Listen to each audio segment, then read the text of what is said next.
저는 여자연 사무총장 김영길입니다. 특별히 오늘 서울시 행정명령에 대한 가처분 판결 결과를 두고 우리 여자연의 예배회복위원장이신 손현보 목사님과 같이 오늘 기자회견, 여자연에 대한 기자회견을 실시하도록 하겠습니다. 먼저 보도자료, 성명서를 제가 낭독하도록 하겠습니다. 오늘 판결에 대해서는 조금 수치스럽고 또 너무 무거운 마음이기에 무거운 마음으로 이 판결문을 조용히 읽도록 하겠습니다. 비대면 예배 강요명령 집행정지 기각 결정은 우리 헌법의 종교의 자유와 형평성을 무시한 판결이다. 어제 서울지역교회 목회자 성도 9명이 지난 7월 28일 서울특별시장을 상대로 서울행정법원에 제기한 서울시의 대면예배 19명 제한 및 과거 방역수칙 위반 교회에 대하여 대면예배 불가 명령에 대해서 집행정지 신문이 어제 10시부터 1시간가량 진행되었다. 신문에는 여자연 대표인 김성규 변호사, 춘천지방법원 법원장 출신인 성기문 변호사 등 기독법조인들과 은평제일교회 성도님, 의료 전문기관인 경기도 의사회 회장님 등이 직접 신문길에 참석하여 변론을 통해 형평성에 어긋나고 종교의 자유를 침해하는 대면예배 19명 제한 명령 등의 잘못된 점에 대하여 충분한 자료를 제시하며 다투었다. 특히 이번 판결을 앞두고 서울의 대표적 지역교회인 명성교회, 여의도 순복음교회, 사랑의 교회, 오륜교회, 금남교회 등 서울의 대표적인 교회와 경기도의 만나교회를 비롯한 전국의 30여 개의 교회들이 직접 탄원서를 제출하며 사법부에 공정한 판결을 요청하였다. 그럼에도 불구하고 오늘 서울행정법원에서는 서울시의 대면예배 19인의 제한 명령 및 과거 방역수칙 위반 교회에 대해 대면예배 불가 명령에 대한 집행정지 신청을 기각한 것에 대하여 실망감과 안타까움을 표하지 않을 수 없다. 이번 기각 사유로 제시한 판결문에서 그 한계점은 너무나도 분명하다. 첫째, 판결문에서 7월과 8월에 발생하고 있는 확진자 숫자를 그 근거로 내세우고 있다. 그러면 확진자가 적으면 4단계로 올리지 않거나 또 예배에 대해서 통제하지 않을 수 있단 말인가? 확진자 숫자만을 가지고 우리의 가장 기본권인 교회 예배에 대하여 통제하는 것은 정말 어불성설이다. 확진자 증가는 검사자 숫자를 늘리면서 나타나는 현상이라고 방역당국에서 스스로 7월 1일 브리핑에서 인정하고 있기 때문이다. 확진자 숫자만을 기준으로 통제를 한다면 이도 형평성 있게 처리되어야 한다. 실제 7월 20일 기준 주요 감염 경로별 발생률을 보면 확진자 감염률은 상대방의 접촉이 제일 많다. 39.8%, 40%로 높고 다중이용시설이 9.8%, 직장 관련 6.5%, 병원 및 요양시설이 4.6%, 종교시설은 기독교, 천주교, 불교를 다 합하여도 4.0%밖에 되지 않는다. 둘째, 감염자 확산 방지에 공공복리를 이유로 19명의 대면예배만을 허용하는 것이 정당하다고 판단하고 있다. 이는 지난 16일 판결에서도 판시하였듯이 예배의 자유는 사람의 가장 본질적인 기본권으로 침해할 수 없다고 하였다. 어떻게 19명만 기본권을 인정할 것인가? 이 논리라면 예배에 참석하게 하여 번호판을 부여해야 되고 또 추첨을 통해야 할 것이다. 예배를 통제하는 것이 코로나 확산의 목적에 과연 정당한 것인지 묻지 않을 수가 없다. 분명 예배를 통하여 감염 사례가 없다고 정부가 공식 인정하고 있기 때문에 이러한 기본적 통계와 확률차 무시한 이번 판시는 헌법적 가치와 법리적 논리 그리고 방역의 목적 등을 충분히 고려하고 있다는 것을 알 수가 있다. 이에 이번 기각을 한 것은 정치적 이유 외에는 설명이 되지 않는다. 예를 들어 반정부적 정서를 가진 8.15 집회 등을 막기 위해서 이를 차단하기 위해서 조치가 아닌지 의구심을 가지지 않을 수 없기 때문이다. 이번 판결을 통하여 무엇보다 아쉬운 점은 예배에 대하여 인식의 차이가 있다는 사실이다. 우리의 예배 행위는 창조주 하나님과 영적 교감이다. 예배를 주관하며 말씀을 전하는 이들도 이를 매우 중시한다. 그래서 한 공간 안에 찬양과 기도를 통하여 자신의 영적 교감을 이루어가는 것이다. 그러나 온라인 예배는 이러한 부분이 제대로 되지 않는다. 그런데 법원에서는 이러한 부분을 전혀 이해하지 못하고 있다는 사실이다.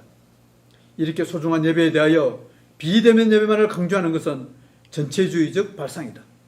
코로나 사태가 엄중하더라도 헌법적 가치는 무시될 수 없음을 불구하고 예배를 제한하여 종교의 자유를 침해하는 정부의 지침은 유언이라는 사실을 해외에서도 충분히 그 판결이 쏟아지고 있다. 왜 자유민주주의 국가에서 유독 우리나라에서만 이번 판결에 대하여 현실성도 부족하고 기본적 원칙조차 무시하는 판결로 내세우는가 말이다. 그동안 한국교회는 정부의 편파적인 방역에도 불구하고 묵묵히 이에 협조하여 했으나 정부의 이러한 불법적인 명령이 계속된다면 모든 교회는 일치하여 정부의 유연적이고 부당한 방역을 규탄할 수밖에 없을 것이다. 한국교회는 그 어느 시설보다 방역 지침을 철저히 준수하며 예배를 드려왔다. 종교의 자유, 핵심인 예배의 자유를 지키는 것은 우리의 거룩한 영적 전투이기에 우리의 사명을 결코 멈추지 않을 것이다. 2021년 8월 4일 예배 회복을 위한 자유시민연대 여자연 대표목사 김진홍, 장로 김성규, 실행위원장 박경배, 실행위원회 예배대책위원장 손현보, 심화보, 임명무 목사, 법률대책위원장 심동섭, 사무총장 김영길. 이상입니다. 이번 코로나 전국에서 너무나 통탄할 일은 어떤 상식과 논리가 다 무너졌다는 겁니다. 우리 감염법 예방법이라고 하는 감염법 예방법 49조가 지금은 무소불위의 권력을 휘두르는 그런 법이 되었습니다. 헌법 위에도 있고 법률 위에도 있고 나치의 수권법보다도 더 강력한 것이 이 감염법 예방법이죠. 감염법 예방법 하나를 가지고 정부는 자기 하고 싶은 모든 것들을 다 하고 헌법의 자유든 무엇이든 신체의 자유든 다 억압을 구금도 하고 불법을 다 저지르고 있고 이것은 언젠가 이 코로나 시대가 끝나고 나면 반드시 저는 심판을 받을 것이라고 생각을 합니다. 정부는 작년에 목사님들을 청와대에 불러 모아놓고 방역은 과학이다. 목사님들이야말로 오히려 협력을 해야 된다. 미안해하고 사과해야 된다. 목사님들 앞에서 이 종교를 하나님께 예배드리는 것에 미신 정도로 치부하면서 방역은 과학이라고 무안을 주고 겁박을 했습니다. 그런데 여러분, 지금 저는 내 머리를 이리 돌리고 저리 돌리고 천번만번 이해를 하려고 해도 이거는 순수한 방역이라고 생각할 수가 없는 겁니다. 한번 생각해 보세요. 실내에는 위험하다고는 실내에는 5,000명도 들어가고 백화점, 카페, 식당 다 들어갑니다. 어린이 놀이시설, 공원 전부 다 들어갑니다. 그런데 야외에서는 1인 이상 모임을 갖지 말아라. 집회가 금지되었습니다.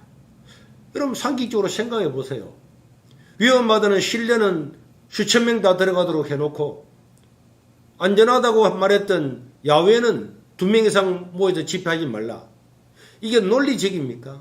이게 방역입니까? 이게 과학입니까? 이게 과학이라면 언제부터 우리나라 과학이 이렇게 달라졌습니까? 그리고 모든 다른 시설들의 문을 다 열어놓고 교회만 문을 닫았습니다. 여러분 여기서 지금 표를 보면은 지난 7월 20일 날 질병본부에서 직접 발표한 겁니다. 자, 확진자 접촉을 통해서 감염자가 생긴 게 39.8%, 40%죠. 다중이용시설 관련자가 9.8%, 직장 관련자가 6.3%, 병원 및 요양시설 관련자가 4.6%. 그런데 기독교, 천주교, 불교, 이슬람 전부 다 합쳐서 종교 관련자는 4%입니다.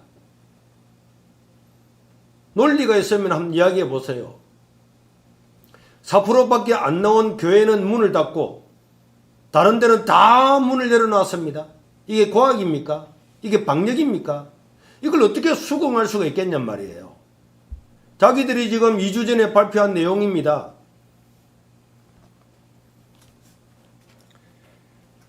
저는 누군가가 와서 저에게 이것을 이해를 시켜주면은 저도 정부 방침에 따르겠습니다.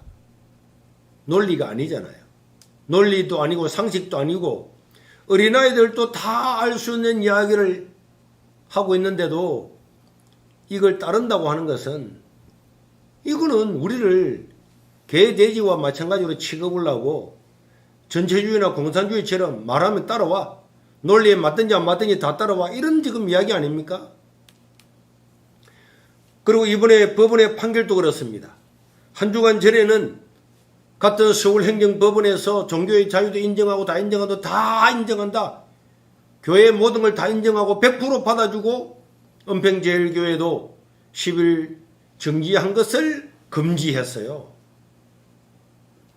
그런데 오늘 서울행정법원에서는 교회 문을 닫음으로 말미암아서 회복할 수 없는 손해가 발생한 걸 다 인정하면서도 방금 우리 목사님 말씀하신 것처럼 확진자 숫자가 늘어나기 때문에 공공의 복리 때문에 교회 문은 닫아야 된다. 그럼 좋습니다. 공공의 복리 때문에 그렇다면은 방금 보셨죠 표. 공공의 복리 때문에 그렇다면은 다중이용시설, 직장, 병원, 요양 다 문 닫고 문 닫으라면 이해가 되겠습니다. 왜 숫자가 가장 적은 종교시설 그 중에도 교회만 문을 닫냔 말이에요. 이게 판사들이 하는 판결입니까? 작년 8.25 때에 어느 한 판사님이 8.25 그 광장을 사용할 수 있다고 허용해 주는 바람에 엄청난 고통을 당하고 난 다음에 판사들도 올바른 판결을 지금 못하고 우왕좌왕하고 있다고 생각할 수밖에 없는 것입니다. 지금 우리나라가 이런 상태가 된 겁니다. 누군가에 의해서 두려워서 겁나서 지식인들도 입을 닫고 종교인들도 입을 닫고 진리도 입을 닫는 이런 시대가 왔단 말입니다. 그렇기 때문에 저는 당연히 교회가 올바른 교회라면 이런 곳에 대해서 불복종 운동을 해야 된다고 생각합니다. 지금 정권을 잡은 이 정부는 자기들이 정권을 잡기 전에는 얼마나 많은 불복종 운동을 해왔습니까? 자기들이 원하는 대로 국가의 법을 따르지 않고 데모도 하고 폭력도 해두르고 낙선운동도 하고 법을 다 무시했어요. 왜? 자기들이 옳다고 하는 이유 때문에. 지금은 완전히 거꾸로 하고 있습니다. 진리를 탄압하고 교회를 말살시키려고 하고 있는 것입니다. 우리는 교회는 지금 현재 일어나야 된다고 생각합니다. 여기서 만약에 교회가 굴하고 예배를 드리지 않고 하나님보다도 사람을 더 두려워하고 정권을 두려워하고 이렇게 나간다면은 우리 스스로가 여기에 대해서 감당하지 못하고 우리 스스로가 분리합리한 이런 곳에서 우리 스스로가 문을 닫는다면은 정말 교회가 다 문 닫는 그런 날이 올 것입니다. 우리는 절대로 사악한 정권에 복종하거나 그 말을 따라서는 안 되는 것입니다.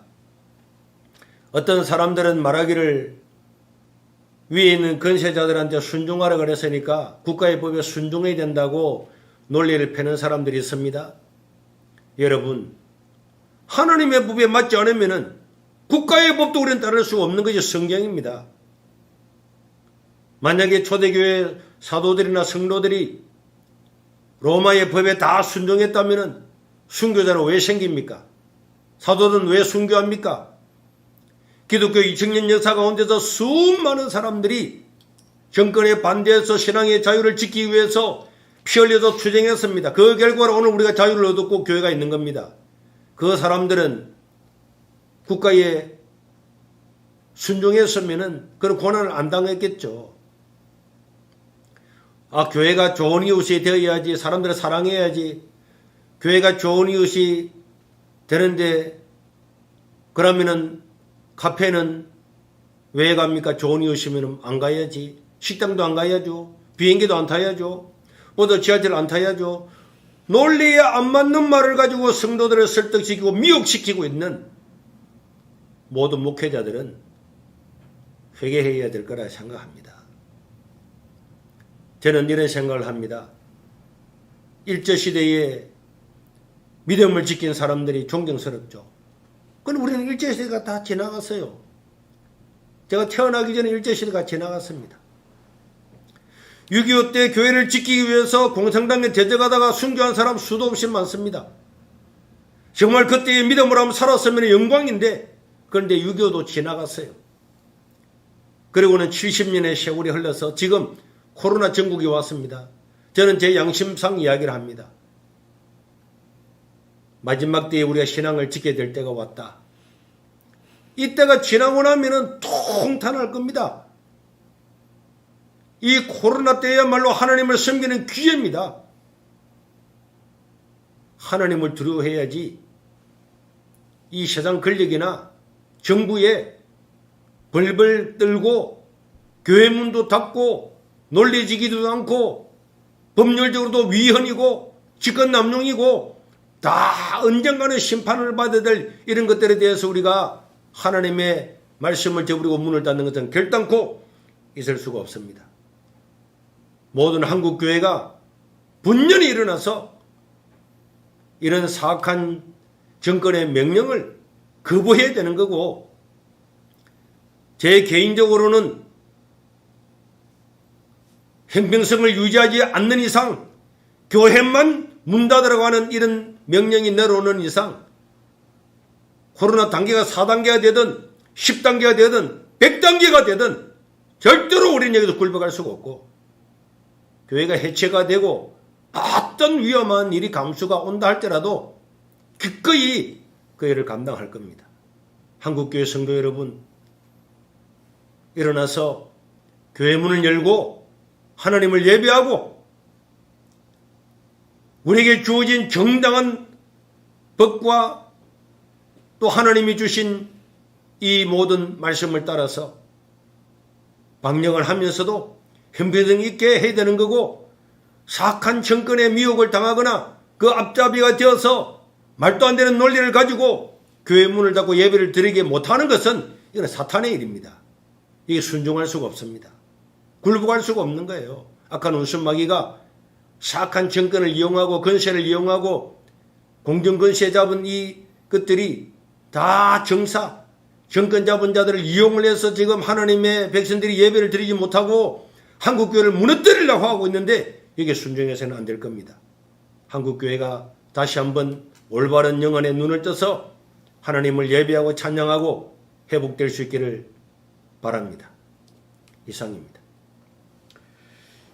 제 기자분들이나 일반 사람들이 이거 판결에 대해서 어떻게 할 것인가 지금 궁금해할 텐데요. 저희들 지금 법조인방에 이런 글이 올라왔습니다. 조금 소개시켜 드릴게요. 이번 판결은 대한민국 법원의 수치다. 가장 수치스러운 판결이다. 이렇게 할 정도로 이번에 참여했던 변호인들은 이번 판결에 대해서 좀 수긍할 수 없다는 이런 인상입니다. 그래서 지난번에는 저희들 항고를 하지 않았습니다. 왜? 법원의 판결도 또 존중해야 되니까. 그런데 이번 판결 같은 경우에는 어느 누가 보더라도 인정할 수 없는 최악의 판결입니다. 그래서 우리 항고 여부를 즉시 검토해서 항고를 실시할 것이고요. 아울러 한국교회에 대해서는 방금 우리 목사님 말씀하셨듯이 여기에 침묵하면 더 이상 갈 곳이 없습니다. 정말 마지막입니다. 영적 전쟁의 전투 현장에서 우리는 결코 이 싸움에서 물러설 수가 없습니다. 우리는 십자가의 군사들이고 하나님의 자녀들이면서 하나님의 나라를 지키는 용사들이잖아요. 여기서 물러설 수 없기에 우리 여자연에서는 최고의 예우를 갖추면서도 또 최선의 대우를 갖추어서 우리 사랑하는 성도님들, 목회자들과 함께 할 것입니다. 다시 한 번 더 우리 여자연을 위해서 헌신해 주시고 기도해 주신 모든 분들에게 감사를 드리며, 이번 전쟁은 결코 끝나지 않은 우리 주님 오실 때까지 영원히 이 싸움은 계속될 거라 생각하고 다시 한 번 더 힘을 모아주시면 대단히 감사하겠습니다. 혹시 의문나는 사항이나 질문 사항이 있으면 저희 여자연 010